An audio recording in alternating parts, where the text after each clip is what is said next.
Wabarakatuh. Selamat malam. Selam, salam sejahtera untuk kita semua. Oke, kembali lagi di channel Ahmad Kliks yang membahas. Kali ini kita membahas serba-serbi ya, mengenai apa yang sedang fokus terjadi, isu-isu yang sedang semarak di negeri kita ini. Oke, ini pandangan secara umum saja ya. Jadi eh, ada beberapa berita-berita yang mungkin kontroversial ya, yang akhir-akhir ini sedang menghantui ketenangan dari masyarakat Indonesia yang di jagat dunia maya itu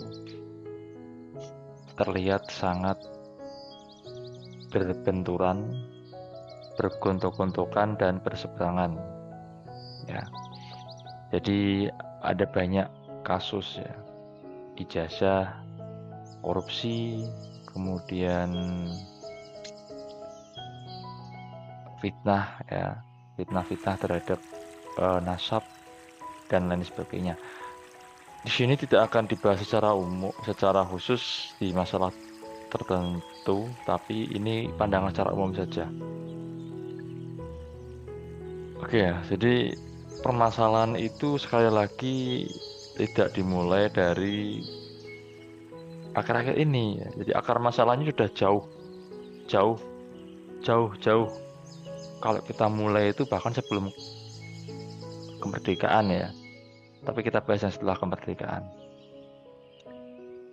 Ya, yang pada intinya kita harus sepakat dulu bahwa di pembukaan UUD itu membahas yang paragraf pertama atau alinea pertama itu mengenai penjajahan di muka bumi yang harus dihapuskan karena memang tidak sesuai dengan peri kemanusiaan dan peri keadilan. Ya, kita sepakat itu dulu. Intinya tujuan kita merdeka itu salah satunya adalah kita terbebas dari penjajahan. Penjajahan apa? Yang kelihatan saja adalah penjajahan sumber daya alam maupun penjajahan sumber daya manusia. Sumber daya alam itu dengan apa? Ya menguras isi bumi atau perut dari bumi pertiwi ini untuk dimanfaatkan oleh golongan tertentu ya, yang kalau dulu berarti penjajahnya, dan mengabaikan kesejahteraan rakyat. Itu. Kalau SDM bagaimana atau sumber daya manusia? Ya jelas memperbudak manusianya. Memperbudak itu maksudnya bagaimana? Ya gampangnya pekerja namun gajinya itu pas gitu ya. Pas bahkan kurang. Nah, kalau pas itu masih mending ya. Tapi kalau kurang itu artinya karyawan yang digaji ini untuk memenuhi kebutuhan sehari-harinya harus berhutang. Nah, hutang-hutang inilah yang nantinya akan bertambah banyak. Nah, oke ya. Nah, dari situ berpikirlah kita, apakah memang kita itu lepas dari dua hal itu? Kalau sudah lepas, berarti sudah berkeadilan dan berperi kemanusiaan. Artinya sudah merdeka. Ya, merdeka itu kalau dikembalikan ke pasal 1 pembukaan UUD alinea 1 itu artinya ya sudah berperi kemanusiaan dan sudah berperi keadilan. Kalau itu masih belum, atau sebagian besar rakyat itu merasakan itu belum, ya berarti belum merdeka. Itu saja ya. Artinya merdeka itu secara proklamasi saja, secara de facto. De jure-nya masih dipertanyakan. Nah gitu. Nah sampai sekarang ini yang terjadi adalah rakyat atau masyarakat umum itu dibentur-benturkan dengan masalah-masalah yang sebenarnya kurang penting dan terkesan sepele. Ya. Di sini tidak akan membahas kubu yang pro dan kontra, misalkan dalam masalah ijazah atau korupsi atau nasab, ya. Tidak. Tapi kita lihat dari sisi luasnya aja ya, pandangan yang luas. Apakah ini memang alamiah terjadi atau ada skenario, gitu ya. Skenario apa ya? Skenario untuk masyarakat atau rakyat itu melupakan masalah mereka untuk sementara, gitu. Ya. Misalkan ada pelaku korupsi atau pelaku kejahatan yang dia sebenarnya sudah jelas-jelas salah ya. Namun kelihatannya kok ada yang membela gitu ya. Kelihatannya orang se-Indonesia atau aparat se-Indonesia nggak berani sama orang yang korupsi ini atau orang yang melakukan kejahatan ini. Nah, seharusnya logika berpikir itu harus sampai pada suatu hal. Apakah benar dia sendiri atau memang dia tidak sendirian? Artinya ada yang melindungi, ada yang menjanjikan perlindungan dengan tekan kontrak persetujuan bahwa orang yang sudah melindungi ini atau memberikan modal ini nanti akan diberikan jatah kekayaan yang itu diambil dari rakyat maupun bumi pertiwi ini. Nah, dia orang di balik pelaku kejahatan ini, dia sudah membuat skenario seperti itu. Nah, dan pelakunya ini kita sebut saja mafia ya. Mafia ini sudah masuk ke dalam sistem gitu ya. Bukan masuk lagi, bahkan dialah yang membuat sistem itu. Apakah kita tetap bersih untuk berpikir ke arah situ? Ya. Jadi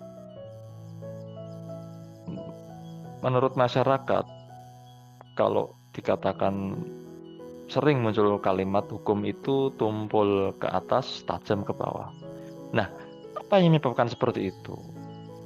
Ya, padahal orang-orang yang melakukan tindak pidana itu jelas jumlahnya paling 1-2 orang gitu ya.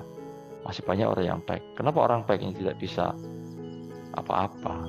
Seolah ya, tidak bisa apa-apa untuk mengkritisi itu atau melawan itu. Ya.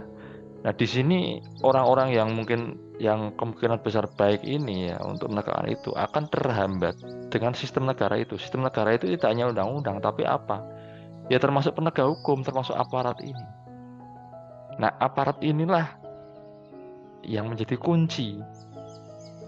Apakah sistem ini berjalan dengan baik secara hukum, politik, dan sebagainya?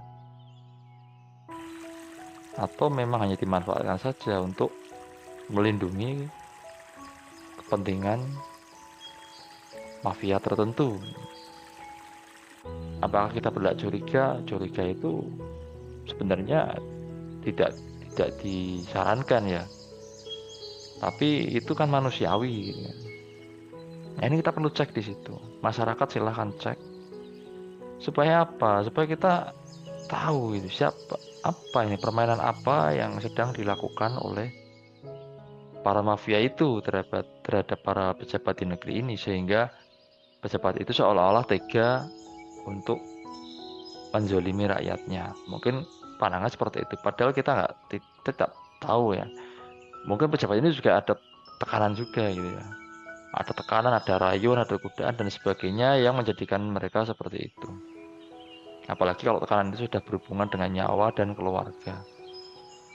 Ya. Nah, kita harus lihat seperti itu. Dan kita juga berharap pejabat itu juga mau jujur gitu ya. Meskipun taruhannya mungkin nyawa ini. Karena memang kenyataannya dari dulu banyak kasus-kasus yang memang dibackingi oleh para mafia ini gitu. Ya. Jadi silahkan gunakan akal dan nurani kita untuk menelaah apa yang sebenarnya terjadi di berbagai masalah di negeri ini yang dilihat dari kacamata sebagian rakyat, itu seperti ada sesuatu yang aneh gitu ya. Jadi begitu saja untuk malam ini. Sekali lagi, di setiap kejadian yang terjadi di negara ini,